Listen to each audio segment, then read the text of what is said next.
Salut tout le monde et ravi de vous revoir pour cette vidéo consacrée au corrigé du bac blanc numéro 1. Pour l'exercice numéro 1, première question, sans problème, vous utilisez par exemple le discriminant delta. La deuxième question, vous avez deux équations qui se ramènent à la première en faisant un changement d'inconnu. Et enfin, vous avez une inéquation où, grâce à un changement d'inconnu, on peut utiliser la question 1 pour effectuer une factorisation, puis terminer la résolution d'une équation. Ensuite, vous avez l'exercice 2. Alors, vous avez, première question, petit a, une égalité à vérifier. Alors là aussi, c'est sans problème, après avoir multiplié numérateur et dénominateur par exponentielle x. Et la question petit b, vous avez un calcul d'intégrale, ça se fait là aussi sans problème en utilisant la question petit a. Et ici, vous pouvez ne pas mettre la valeur absolue, car exponentielle x plus 1 est strictement positif. Alors je l'ai mise exprès pour vous rappeler que la primitive, enfin une primitive de u' sur u, u c'est une fonction qui est strictement positive ou strictement négatif sur un intervalle i, c'est-à-dire u c'est une fonction qui ne s'annule pas sur un intervalle i qui est dérivable. Alors primitive de u' sur u, d'accord, donc c'est ln de valeur absolue de u. Alors on trouve à la fin i égale ln de 3 moins ln de 2. Et ici, il n'est pas nécessaire d'écrire i égale ln de 3 demi. Vous pouvez laisser le résultat comme ça. Alors, au passage, je rappelle que si une fonction u est continue sur un intervalle i et ne s'annule pas sur cet intervalle, alors elle garde un signe constant sur cet intervalle, c'est-à-dire ou bien il est strictement positif sur cet intervalle, ou bien il est strictement négatif sur cet intervalle. Et ceci, on peut le justifier sans problème. Bon, après, vous êtes invité à calculer l'intégrale g en utilisant une intégration par partie. Alors, bien évidemment, puisque la fonction ln de 1 plus 1 moins x, on ne connaît pas une primitive, une de ces primitives, donc c'est elle qu'on va dériver, et l'autre, c'est exponentielle x qu'on va chercher une de ces primitives, d'accord? Et puis après, le calcul, ça se passe sans problème, après avoir remarqué que la nouvelle intégrale n'est autre que l'opposé de l'intégrale i déjà calculée. Après, donc, vous avez l'exercice 3, c'est un exercice sur le nombre complexe.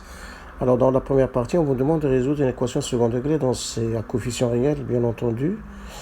Bon, vous pouvez utiliser delta, c'est ce que j'ai fait, d'accord, le discriminant delta, et on obtient facilement les deux solutions. Sinon, vous pouvez écrire que z carré moins 4z, le début d'une identité remarquable. Là aussi, vous pouvez trouver donc vos racines de l'équation.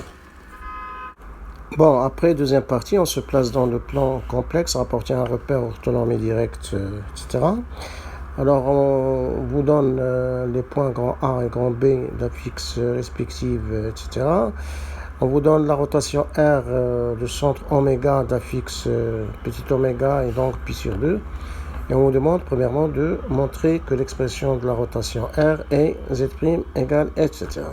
Bon, ici, vous utilisez le cours, d'accord, directement, vous écrivez que l'expression complexe de la rotation R, c'est Z' moins oméga égale EI pi sur 2 facteur petit z moins oméga. Et après, c'est un simple calcul pour arriver au résultat. Et pour la question 2, donc il suffit d'utiliser l'expression complexe de la rotation obtenue dans la première question pour obtenir donc les deux résultats sans problème. Pour la question 2, petit b, alors exprès ici, je vous ai proposé une solution géométrique pour vous rappeler que une rotation elle conserve il conserve les distances. Donc, puisque l'image de A est C, l'image de D c'est B, donc la distance AD égale BC automatiquement. Et l'autre résultat, puisque l'image de A est égale à C et l'image de D est égale à B, donc la mesure de l'angle ADCB c'est égal à l'angle, il est congru à l'angle de la rotation. Hein. Donc la rotation ici c'est pi sur 2. Modulo 2pi. Donc, ça veut dire que les droites AD et BC sont perpendiculaires. Mais, bien sûr, on peut utiliser la méthode habituelle en utilisant les complexes. Vous allez chercher D-A, par exemple, sur C-B. Vous allez obtenir I. Voilà, en passant par les arguments, donc vous allez démontrer que AD est perpendiculaire à BC. Et en passant par les modules, vous allez démontrer que AD égale BC. Alors pour la question 3 petit a, donc il suffit d'utiliser l'expression complexe d'une homothétie. Hein. C'est-à-dire il suffit de démontrer que k moins a est égal à 1 demi-facteur de b moins a. Donc on calcule k moins a, puis on calcule 1 demi-facteur de b moins a et on voit que on trouve la même chose. Donc la fixe du point grand K c'est bien petit k égale 3 demi plus 7 demi i. Et pour démontrer que d-c sur k moins oméga égale moins 2i, il suffit de démontrer que d-c égale moins 2i facteur de k moins oméga. Donc on calcule d-c, on calcule moins 2i facteur de k moins oméga et on trouve facilement donc, que c'est bien égal. Donc d'où le rapport d-c sur k moins oméga égale bien moins 2i. Ensuite, dans la quatrième question, on vous demande de montrer que l'ensemble C, tel qu'il est défini, est un cercle, hein, est un cercle, alors dont on déterminera donc le centre et le rayon. Alors ici, dans cette recherche, il faut bien faire attention, il faut travailler avec des équivalences, hein, j'insiste bien, des équivalences. Vous risquez d'avoir des 0,5 ou de 0,25 de moins si vous n'utilisez pas des équivalences. Donc il faut travailler avec des équivalences. Alors après ici, on peut par exemple remplacer z par x plus y, hein, avec x, y appartient à R, mais je crois que je vois c'est plus simple de travailler avec les propriétés des modules et du conjugué, hein, du module et du conjugué. Donc c'est ce que j'ai fait ici. Alors pour arriver à un certain moment à un module de z moins 2 plus 5i module égale 2, vous reconnaissez ici moins 2 plus 5i c'est la fixe du point grand B, d'accord? Donc puisque petit z c'est la fixe du point grand M, donc ceci c'est équivaut à bm égale 2, c'est-à-dire l'ensemble C n'est autre que le cercle de centre B et de rayon 2. À la dernière question, petit b, on vous demande de montrer que l'image du cercle obtenu dans la question précédente est le cercle de centre K et de rayon 1. Alors pour ce faire, il suffit de résoudre cette question-là géométriquement en utilisant un résultat du TC, hein, tronc commun. Alors nous avons vu que par une homothétie de rapport petit k, avec k appartient à R étoile, alors l'image d'un cercle de centre oméga et de rayon R, hein, c'est le cercle de centre oméga prime et de rayon valeur absolue de k fois r. Alors oméga prime c'est l'image de oméga par l'homothétie en question. Voilà ici donc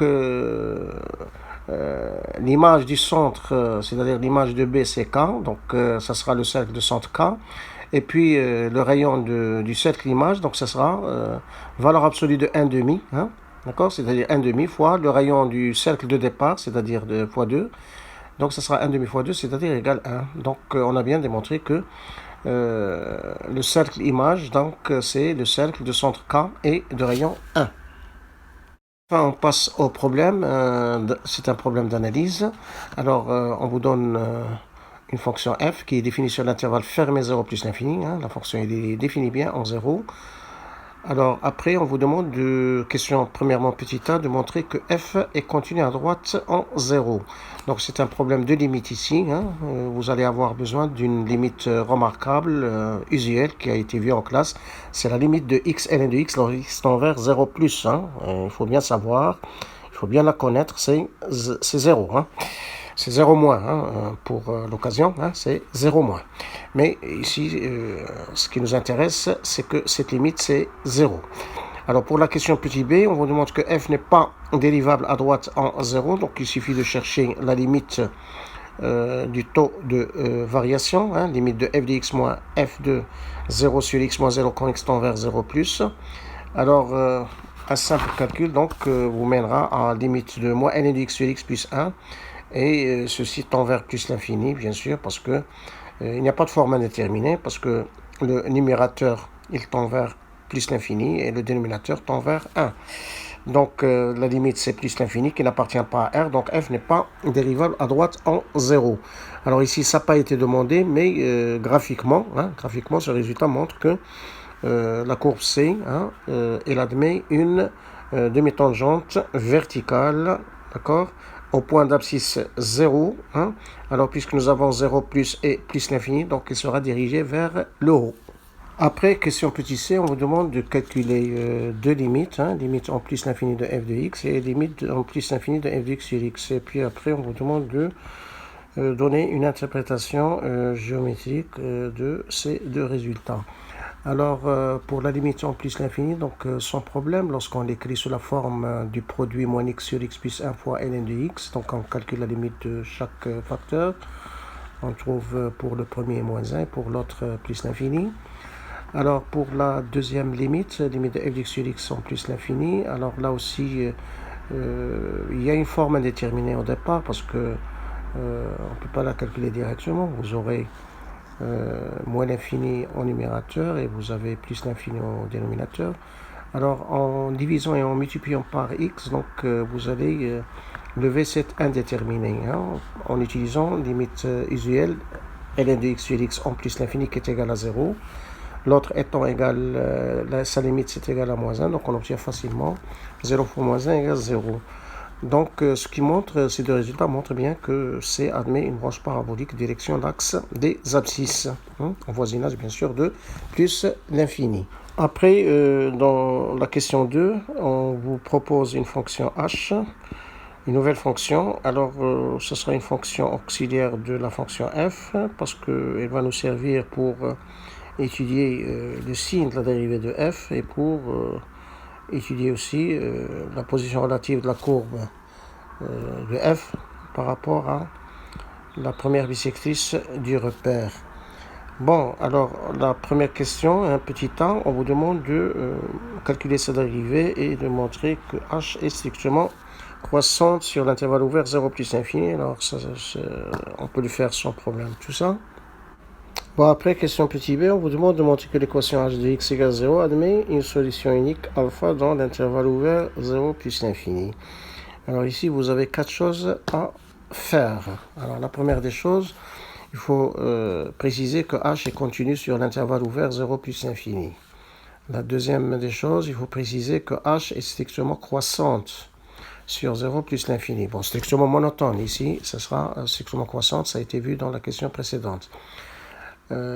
Troisième chose, il faut chercher l'image de 0 plus l'infini, ouverte 0 plus 1 par h. Donc, puisque la fonction est strictement croissante et puisqu'elle est continue, donc on calcule sans problème cette image. Donc, on trouve que c'est égal à moins l'infini plus l'infini. Alors, ensuite, il faut vérifier que 0 appartient à l'intervalle image, c'est-à-dire il appartient à l'intervalle moins l'infini plus l'infini. C'est ce qui est le cas ici. Donc 0, c'est bien appartient à R. Donc à partir de ces... Puisque 0 appartient à moins l'infini plus l'infini, puisque H est strictement croissante, c'est très important. Et puisque H de 0 plus l'infini, c'est moins l'infini plus l'infini, alors, ces trois choses-là, donc, ils vont nous permettre de dire que l'équation h de x égale 0 admet une solution unique alpha dans 0 plus l'infini. Bon, alors, dans la question petit c, après, donc, je vais utiliser la petite propriété suivante. Alors, lorsque vous avez une fonction f, par exemple, alors qui est strictement croissante dans un intervalle i, alors si vous prenez x et y dans l'intervalle i, alors, le signe de f de x moins f de y, c'est celui de x moins y. C'est le cas, par exemple, on l'a déjà utilisé, par exemple, pour ln, ln dans l'intervalle ouvert 0 plus l'infini. Vous dites que ln, le signe de ln de x moins ln de y, c'est le signe de x moins y. Vous l'avez utilisé aussi pour l'exponentielle népérien. Lorsque vous dites que si vous prenez x et y dans R, vous dites que le signe de exponentielle x moins exponentielle de y, c'est son signe, c'est le signe de x moins y. Alors, donc plus généralement, donc lorsque f est une fonction strictement croissante sur un intervalle i, si vous prenez n'importe quel élément x et y de cet intervalle, alors le signe de f de x moins f de y, donc c'est le signe de x moins y. Pour l'occasion, à cette occasion, je rappelle aussi que lorsque f est strictement décroissante, alors sur un intervalle i, alors si vous prenez x et y, deux éléments quelconques de l'intervalle i, alors donc le signe de f de x moins f de y, c'est le signe de y moins x. Le signe de f de x moins f de y, c'est le signe de y moins x. D'accord? Voilà, donc voilà, c'est ce que j'ai utilisé ici pour la première méthode, sachant que h de alpha égale 0, parce que h de x, c'est égal à h de x moins h de alpha. Donc le signe de h de x, c'est le signe de h de x moins h de alpha, qui est le signe, donc comme je viens de le rappeler, c'est le signe de x moins alpha.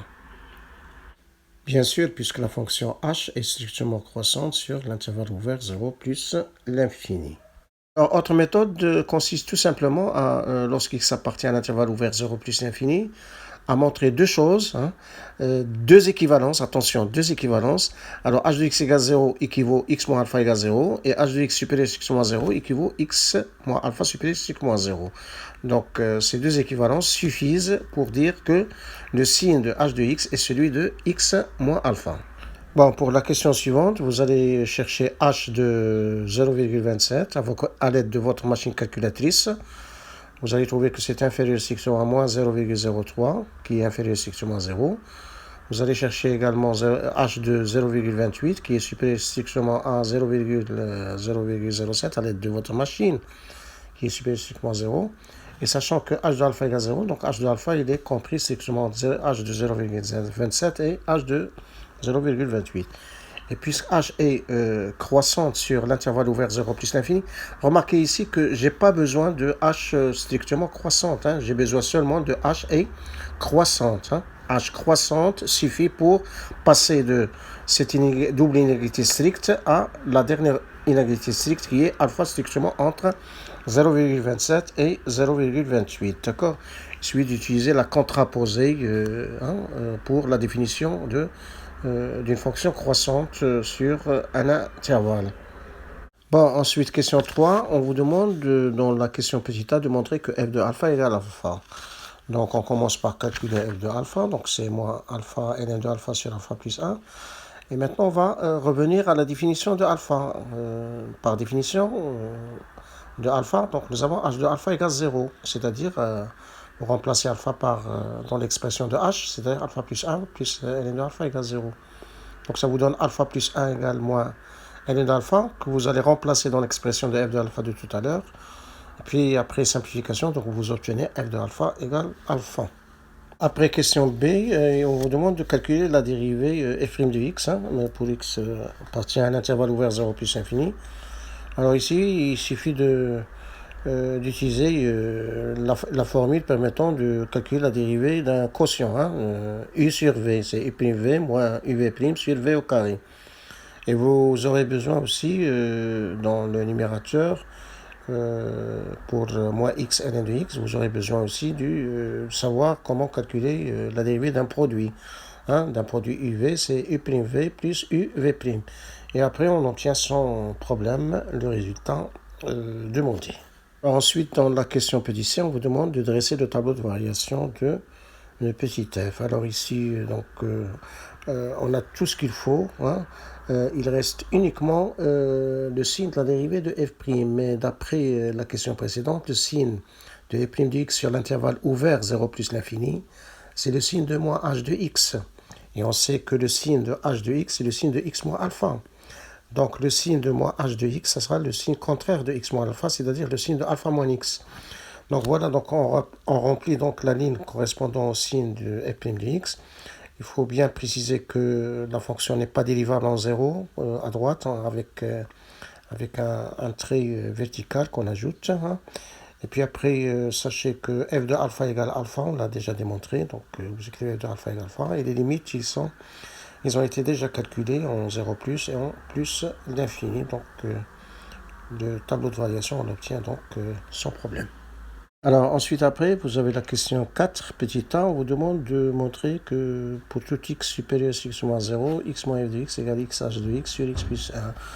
Alors ici, il suffit de remplacer f de x par son expression et un petit calcul élémentaire vous emmènera au résultat souhaité. Ensuite, question petit b, il suffit d'étudier le signe de la différence x moins f de x sur l'intervalle fermé 0 plus l'infini. Hein. L'intervalle fermé 0 plus l'infini parce que la fonction f est définie en 0. Alors, et pour cela, on commence d'abord par traiter le cas x égale 0. Hein.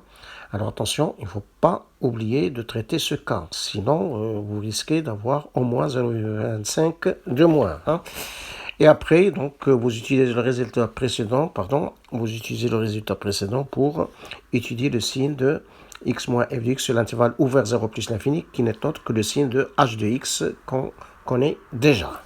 Ensuite, question petit c, il s'agit tout simplement de résoudre dans l'intervalle fermé, fermé 0 plus l'infini, l'équation f de x égale 0.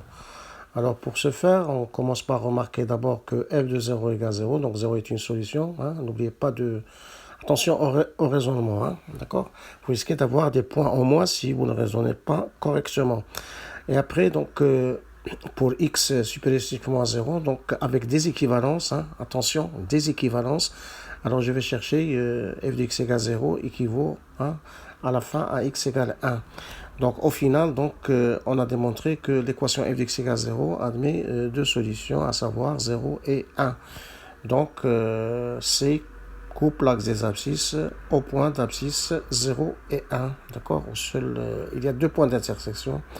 C'est le point O, 0, 0, et le point que j'appelle A, A1, de coordonnées 1, 0. Bon, après, on vous demande de tracer la droite delta et la courbe C. Alors, on commence d'abord par bien tracer un repère orthonormé, en respectant l'unité proposée. Alors ici, il n'y a pas d'unité, donc c'est à vous de choisir celle qui vous convient.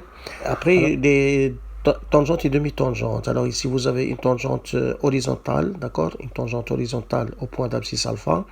Et il y a une demi-tangente verticale au point d'abscisse 0, dirigée vers le haut, parce que nous avons vu tout à l'heure que la limite de f de x moins f de 0 sur x moins 0, quand x tend vers 0 plus, est égale à plus l'infini. Donc ce résultat montre deux choses, que f n'est pas dérivable en 0 à droite, comme ça a été dit, et graphiquement, comme je crois que je l'ai déjà dit, que la courbe admet une demi-tangente verticale au point d'abscisse 0 dirigé vers le haut, parce que vous avez 0 plus l'infini, donc voilà. Bien, alors après, donc vous avez à tracer donc l'allure de la courbe. Pourquoi je dis l'allure? Parce que c'est pas correct 100%, puisque normalement on doit étudier la concavité, mais d'habitude on étudie la concavité que si c'est demandé dans l'énoncé, c'est dans le sujet. Alors ici c'est pas demandé, donc on va pas chercher. Mais on est contraint ici de changer quelque part la concavité de la courbe pour que la courbe prenne la direction asymptotique, direction OX, d'accord? Voilà, donc c'est ça, on obtient donc l'allure de la courbe C comme c'est indiqué sur le corrigé. Et bien sûr, il ne faut pas oublier de tracer la droite delta pour ne pas perdre 0,25. Après, on définit une nouvelle fonction, petit g, sur l'intervalle ouvert alpha plus infini par g de x égale f de x.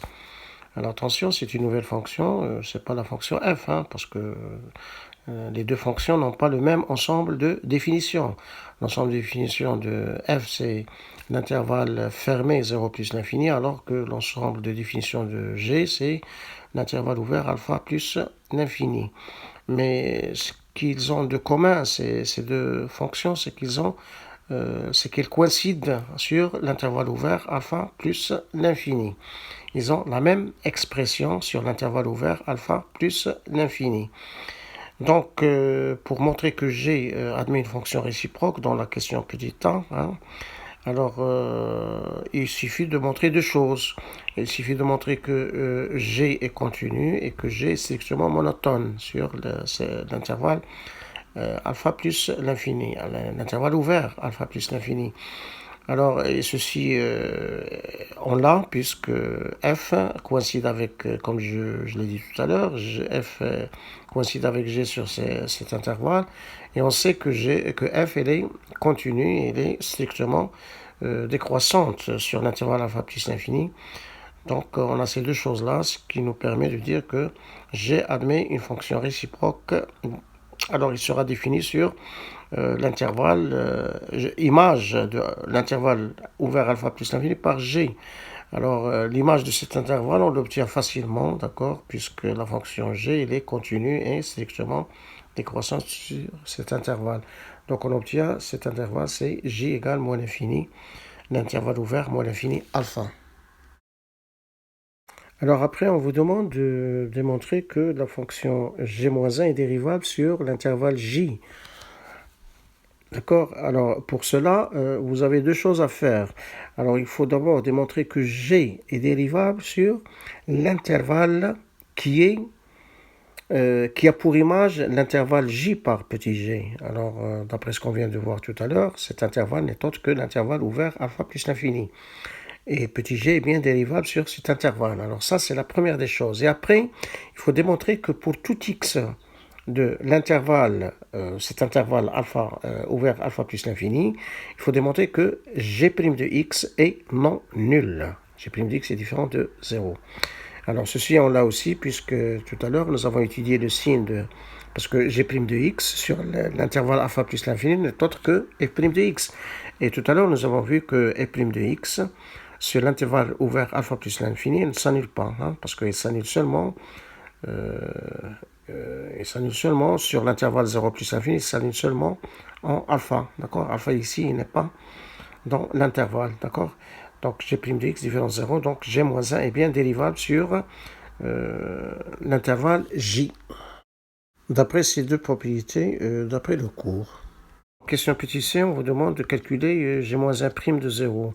Alors d'abord, il faut bien s'assurer que 0, alors 0 il appartient bien à l'intervalle moins l'infini alpha, d'accord, parce qu'alpha il est supérieur strictement à 0, donc pas de problème. Donc g-1 est bien dérivable en 0, hein. Il appartient à l'ensemble de définition de g, où il est dérivable, g-1.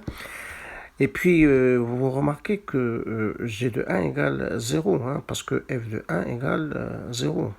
Attention, f de 1 égale 0, f de 0 égale 0, mais f de 0 égale 0 ne nous intéresse pas, parce que 0 n'appartient pas à l'intervalle ouvert alpha plus l'infini. C'est 1 qui nous intéresse ici, il appartient à l'intervalle ouvert à alpha plus l'infini. Donc g-1 de 0, c'est égal à 1, d'accord.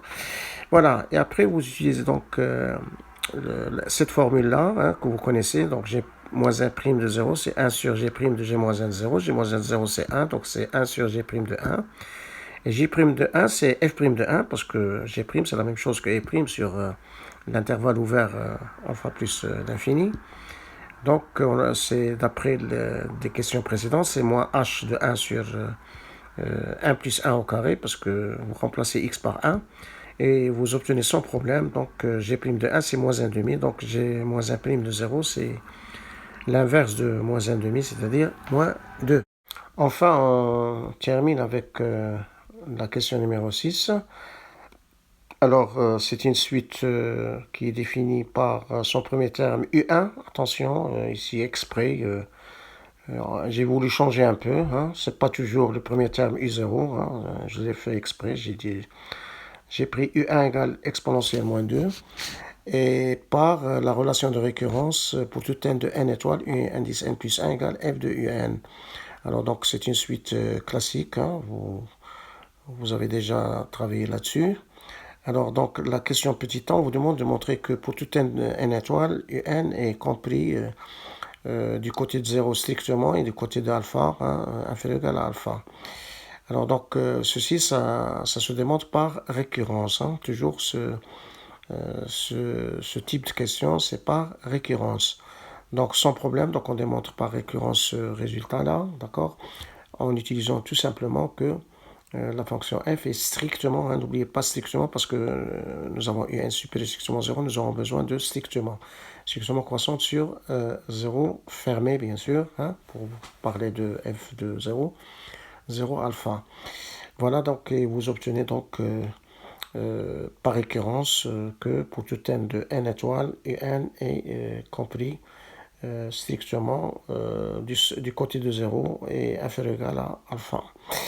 Bien, alors ça, c'est pour la question petit a. Pour la question petit b, on demande que la suite UN est croissante.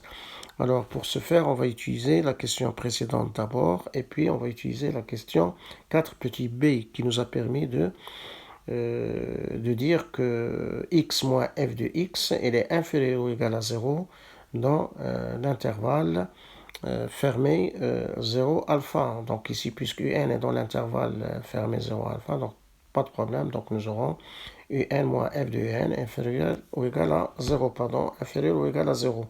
C'est-à-dire un, puisque f de un c'est un plus 1, donc un inférieur à un plus 1, c'est-à-dire un plus 1 moins un supérieur ou égal à 0. Ceci montre donc que la suite un est bien croissante. Alors, donc, après, comme on s'y attendait, donc, on vous demande d'en déduire que la suite UN est convergente, UN avec n supérieur à 1. Bon, alors, comme d'habitude, donc, il faut, puisqu'elle est croissante, donc il faut chercher à ce qu'elle soit majorée. Et effectivement, nous avons vu qu'elle est majorée par alpha dans la question petit a, donc la suite UN est bien convergente puisqu'elle est croissante et majorée. Ensuite, question petit d, on demande de calculer la limite de la suite UN. Alors pour ce faire, on utilise le théorème avec ces 6 conditions et non pas avec 5 conditions. J'ai déjà expliqué ça dans une autre vidéo. Alors on commence par choisir un intervalle convenable. Alors j'ai choisi ici l'intervalle fermé 0 alpha. Prenez, s'il vous plaît, l'habitude de choisir un intervalle fermé. Bien que l'intervalle ouvert en 0 et fermé en alpha marche bien ici, hein, puisque la limite qu'on va trouver est alpha, et que ce dernier intervalle, hein, ouvert en 0 et fermé en alpha, est bien fermé en alpha. Alors donc, récitant donc, ces 6 conditions, donc f est continue sur i sans problème. F de i est inclus dans i, donc sans problème. Il suffit d'utiliser f est croissante sur i pour déterminer l'image de l'intervalle i par f, pour pouvoir remarquer que f de i est inclus dans i, parce qu'on va trouver f de i c'est i, et tout intervalle est inclus dans lui-même. Alors U1 appartient à i, on l'a déjà utilisé dans le raisonnement par récurrence, donc pas de problème. Alors puis UN 10 n plus 1 égale f de n, ça c'est seulement pour préciser que la suite UN est du type UN plus 1 égale f de n. Alors UN convergente, c'est déjà vu dans la question petit c, c'est ça. Alors maintenant j'appelle L égale limite UN, donc et je vais vérifier la 6e condition. Donc pour cela, donc j'utilise l'encadrement de la question petit a. Nous avons vu que UN elle était compris entre alpha et 0. Donc par passage à la limite, donc elle est compris entre 0 et alpha, c'est-à-dire elle appartient à i. Donc ces 6 conditions donc, vont me permettre de dire que L est bien solution de l'équation f de x égale x dans i. Et d'après la question 4 petit b, cette équation elle admet 2 solutions, à savoir 0 et alpha dans l'intervalle i. Alors comment maintenant on va se débarrasser de l'une pour garder l'autre? Alors on va utiliser la monotonie de la suite UN. Et il ne faut pas se précipiter sur le résultat et dire, puisqu'elle est croissante, donc on va prendre la plus grande qui est alpha. Parce que ce raisonnement, il est faux, comme je l'ai expliqué dans une autre vidéo.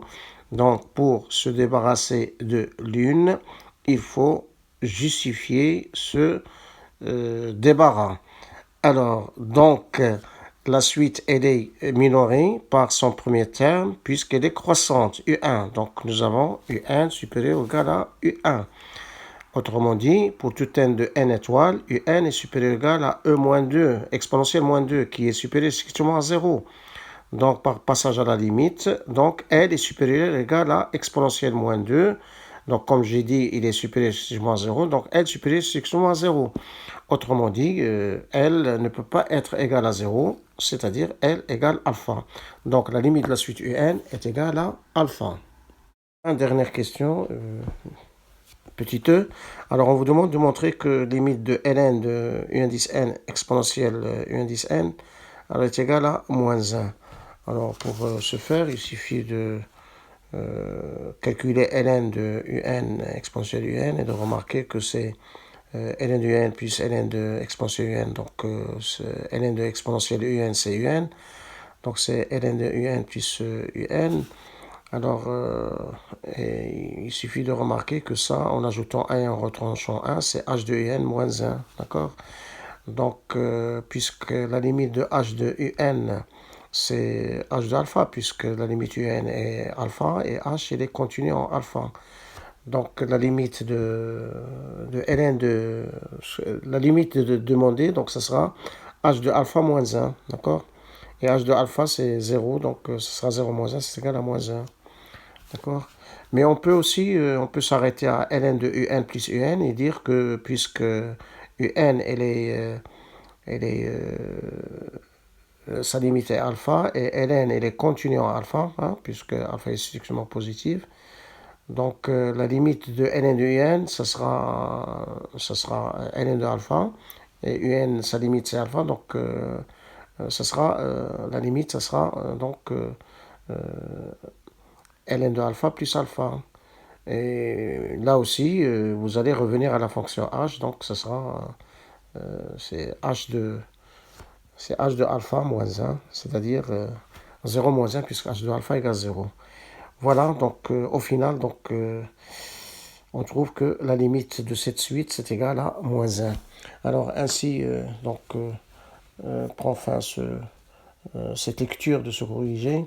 Merci de votre attention et je vous donne rendez-vous pour une prochaine vidéo. Alors d'ici là, portez-vous bien et au revoir et à bientôt.